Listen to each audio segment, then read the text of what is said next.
When I was a high school senior, what I wanted about as much as anything in this world was to qualify for the state high school cross-country championship. I wanted it so badly that I literally ran myself into the hospital, became severely dehydrated. I went into seizures. My parents took me into the doctor, and I'll never forget how he dismissed them. He asked them to leave the room, and then he looked at me and said, "Gary, I just need to know, are you on anything? Have you taken anything?" And dismissing my parents was his way of saying, this isn't about you getting in trouble. It's not about you doing anything wrong. I just need to know, if I want to be a participant in your healing, what's really going on in your life. I thought about this memory when I was in seminary and was reading the words of John Calvin, who talked about how after we become believers, God no longer looks at us like a prosecuting attorney.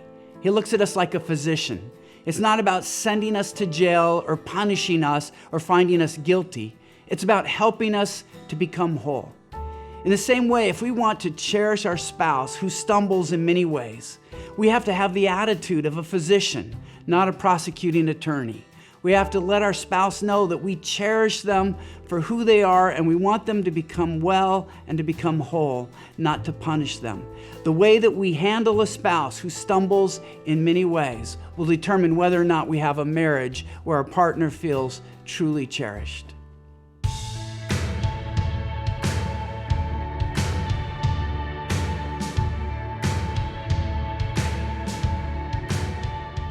Most people think that a great marriage is based on great compatibility. But the reality is my wife and I believe, have a great marriage, and we're not very compatible. We're so different in so many ways. If I find a restaurant I really like, I want to go there all the time. Lisa always wants to go someplace new. Just the other week, I had an appointment on a Saturday at noon to meet a young man for lunch, and we're going to go to Velvet Taco, one of my favorite places in Houston. And so when I was picking up a meal the afternoon before, I went to Velvet Taco. My wife couldn't believe it. She goes, "Aren't you meeting Jay there tomorrow?" I said, "Yeah." She goes, "So why would you go there today?" I didn't even understand the premise of the question. I thought, because I like Velvet Taco. If I found a place I like, why don't I want to go there 2 days in a row?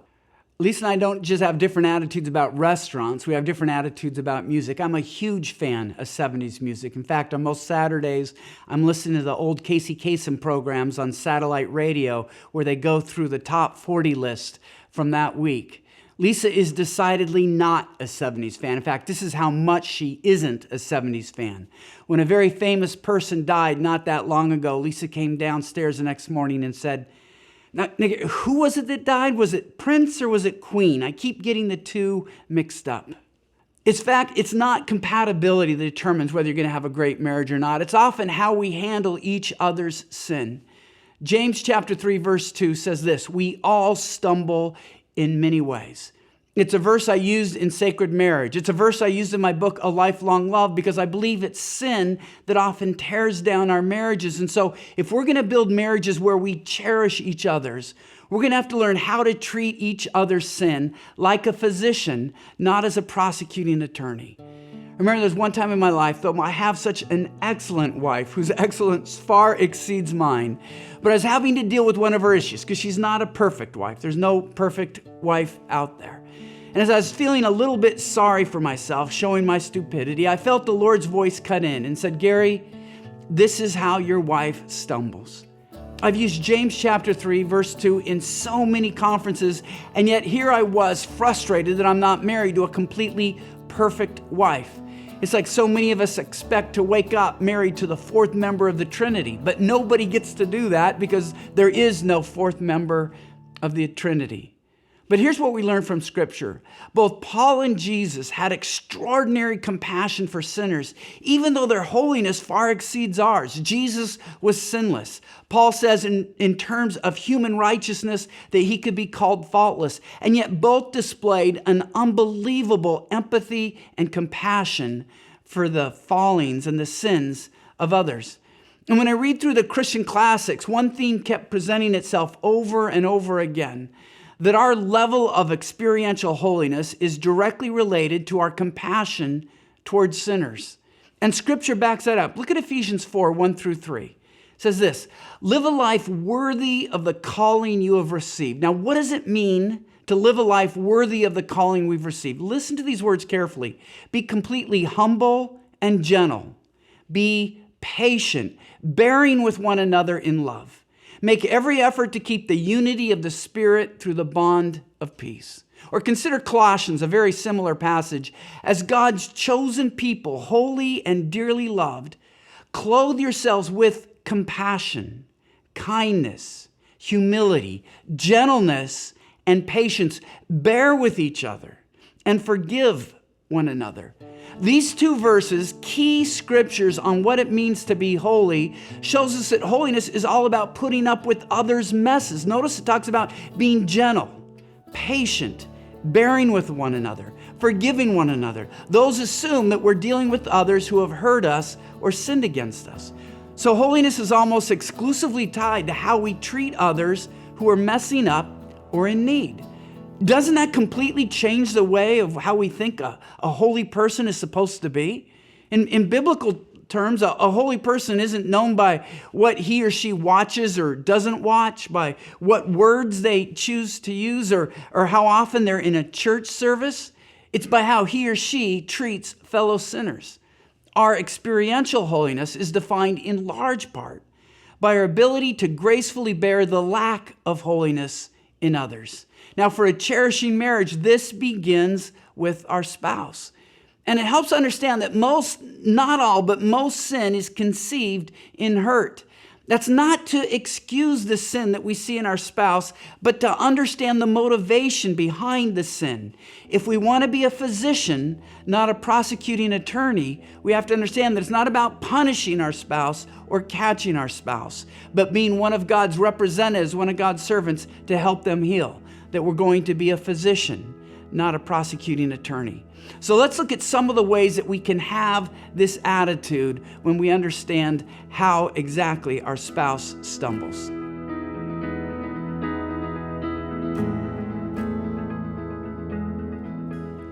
The first thing to remember when cherishing a spouse who stumbles in many ways is to remind yourself that every spouse has certain bothersome tendencies that won't change. If you can only cherish a perfect spouse, you'll never have a cherishing marriage because there's no perfect spouse out there. In fact, I feel like a big part of my premarital counseling is to help prospective spouses understand what's permanent and what's not going to change.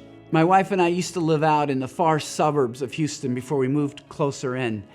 And the traffic got worse by the month. The builders were developing so many homes and traffic kept getting worse and worse and worse. When we first moved there, I had to be on the road by 6 a.m. where I'd face a lot of traffic, and then 5:45. And by about the last little bit before we moved, I had to be on the road by about 5:20 or I'm going to be sitting in a lot of traffic.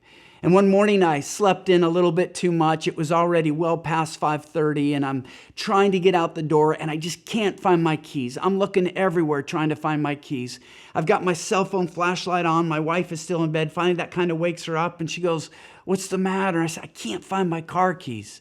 She goes, "Oh, I'm so sorry.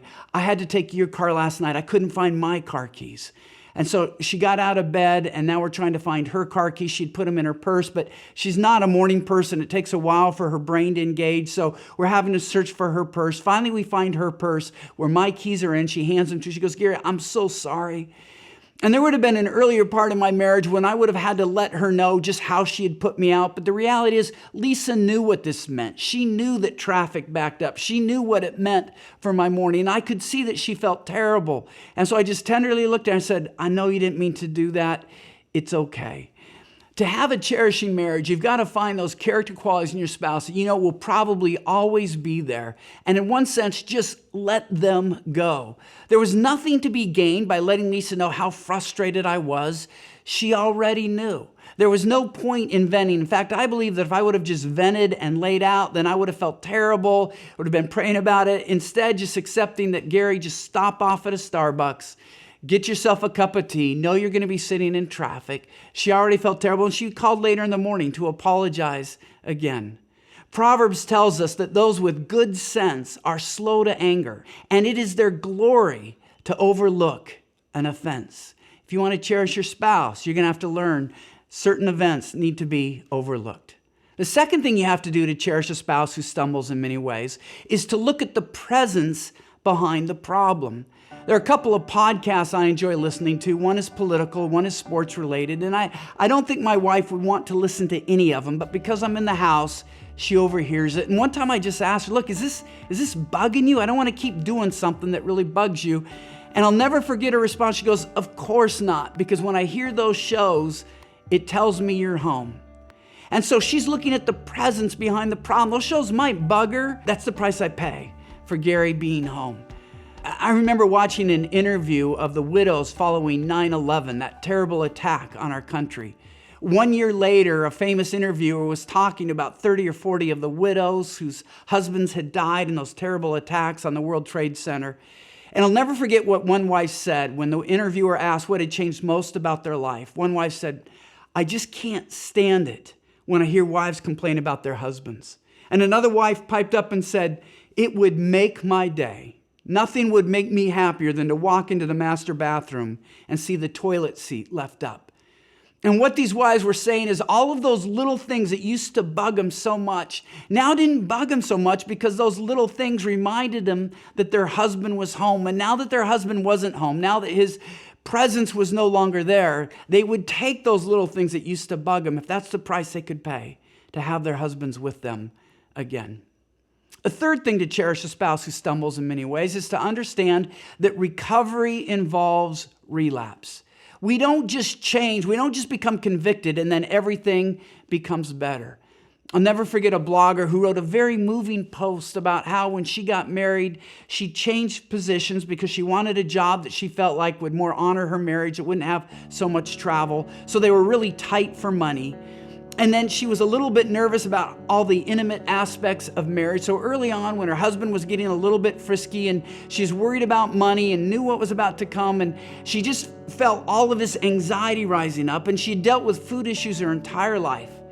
And so she decided she's going to act out on one of her food addictions. And so she told her husband, wait, I just need to use the bathroom very quickly. But she didn't go into the bathroom. She went into the kitchen. She opened up the refrigerator door and she said, I just wanted anything that I could eat. And she's shoving noodles into her mouth. And when she had a little bit of a noodle hanging out of her mouth, she sensed someone behind her. And she turned around and looked, and there was her husband. At first, she felt tremendous shame, but she saw a smile on his face, and it was so healing. He got out a fork, and he sat down with her, and he said, you don't have to do this alone anymore. We're married. And what could have been a moment of shame became a moment of great healing and a moment of great intimacy when he loved her through that relapse. But it was interesting because the same writer later on in her marriage wrote about how she discovered her husband had fallen again with pornography and how she said she basically punished him for 3 days with icy silence. Now, wives, I get how it feels very different to imagine your husband looking at porn and you dealing with food issues. And I'm not trying to equate the two at all. But it was interesting to me as I read how she felt cherished in the midst of her relapse and how hard it was for her to cherish her husband in the midst of that. And maybe I have that perspective because I've worked with a lot of young men as a pastor now, and I see how they get lured into this challenge and sometimes even this addiction early on in life, before they have the spiritual sophistication to even know what's going on. And before they know it, they have these addicted brains and they want to follow the Lord and they don't want to dishonor their wives. But anxiety raises itself, they feel shame or they deal with triggers and they relapse. That doesn't ever excuse the relapse. But the same attitude is this: do we want to be a prosecuting attorney when our spouse falls again? Or do we want to be the physician? Not to excuse immoral behavior, but to understand the motivation behind it, to have the empathetic heart that Scripture calls us to have. The fourth thing we need to do if we want to cherish a spouse who stumbles in many ways is to learn to give our spouse the benefit of the doubt. Because they're our spouse, I believe they should get the benefit of the doubt. I think of my friends Brian and Diana. They got married very young, and Diana got pregnant very quickly after they were married. She was 8 months pregnant as they were walking through a mall, just that stage where it's so uncomfortable, but she just wanted to get out. And as they were walking through the mall, a very lithe, very athletic, slim blonde walked right past them. Brian looked at Diana and said, "I forgot how pretty you are when you're not pregnant." Yeah. He really said that. Though Diana cried, she ended up giving Brian the benefit of the doubt. And here's why. Here's what she said. And this is the heart of a wife who has learned to cherish her husband. She said this: Brian's heart had no malice. He actually believed he was giving me a compliment.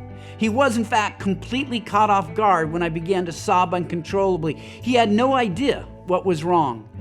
I cherished Brian by knowing his character, which allowed me to recover quickly and laugh about this for years to come. Brian thought he was cherishing me by comparing me to a beautiful girl that reminded him of me 8 months earlier. His words got all mixed up and they came out all wrong. A young bride may not have the capacity to understand the thoughts of a young husband. Everything is so new. But she can cherish him by giving him the benefit of the doubt. Would Brian ever have said something to me like that to be intentionally cruel and hurtful? Not a chance. He was trying to compliment me. It took me a few minutes to realize that, but now this is a fun memory, not a bitter one. What I found, if you want to cherish your spouse when they say something stupid, 2 things can really help. 1, don't have a fantasy conversation with your spouse. When you have a fantasy argument where you're confronting them, you're thinking that what really needs to happen is that they need to hear how much you hurt, when reality is you need to hear their perspective. Maybe they didn't intend to hurt you at all. So hold off on that fantasy conversation. And second, when you begin the conversation, start it with the question. Tell me what you were thinking. What was going through your mind, instead of leading with an accusation. We don't build a cherishing heart by lecturing our spouse or being a prosecuting attorney who's able to convict them with the evidence. We build a cherishing marriage by trying to understand our spouse and see what it is that led to the offense. The 5th and final thing that will help us learn to cherish our spouse who stumbles in many ways is to recognize their royalty. While we can't always honor them for their behavior, we can honor them for their position. Think of it this way. Prince George gets a lot of press and a lot of photos taken of him, even though he hasn't accomplished anything.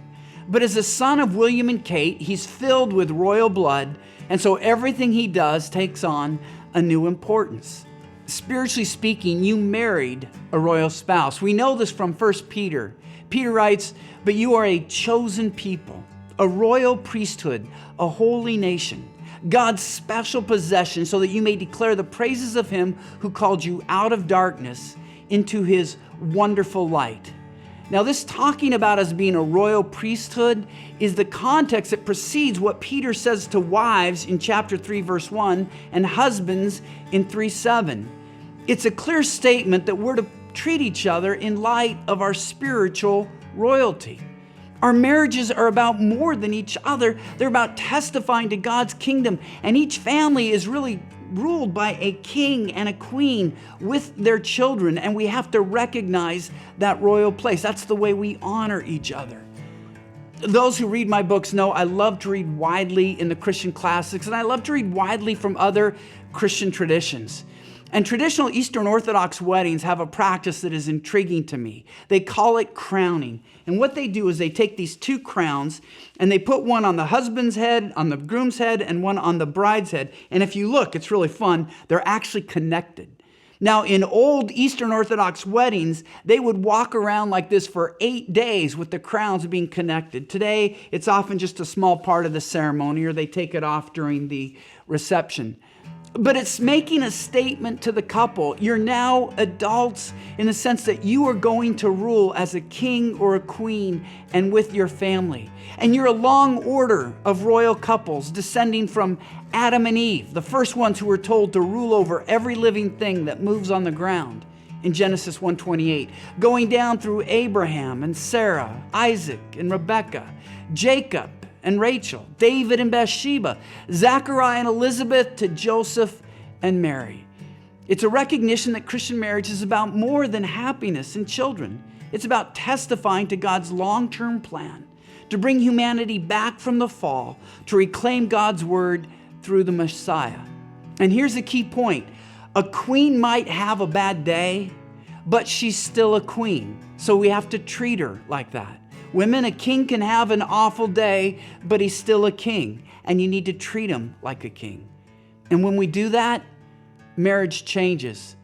I met a man named Terry in Winnipeg who excelled at loving his wife like royalty. In fact, he literally called his second wife Princess. Terry had had 2 marriages. Both wives died of cancer. The first wife had died after a long 5-year battle with ovarian cancer, and then the last 8 months required around-the-clock care. So Terry had to do everything to take care of her. That's just what you do when your spouse has a disease like that. Then he lived as a single man for 4 years, where again, he had to do everything on his own.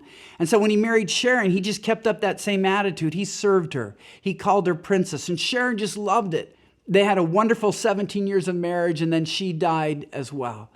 And Terry told me that his second marriage was much richer and in many ways much better than his first marriage, certainly much closer, not because his second wife was more excellent than his first wife, but because his attitude in his second marriage was so much better than his first. Because he had had all those years of having to serve a wife who was so sick and then doing that as a single. And when he brought that attitude into his second marriage and treated his wife as special, so that even when she would stumble in many ways, he still thought of her as a queen. And you still treat a queen like a queen, even when she doesn't always act like a queen. Terry's experience reminds us that it's not about the excellence of our spouse that leads to a cherishing marriage, but it's the excellence of our attitude, that we have a cherishing attitude, that we treat our spouse like royalty. His attitude that if she stumbles, I'm going to catch her. If she has an addiction, I'm going to walk with her through it. That even on a bad day, I'm going to remember she's still a queen, and I want to treat her like a physician, not a prosecuting attorney. That's what gives us a rich and intimate, cherishing marriage.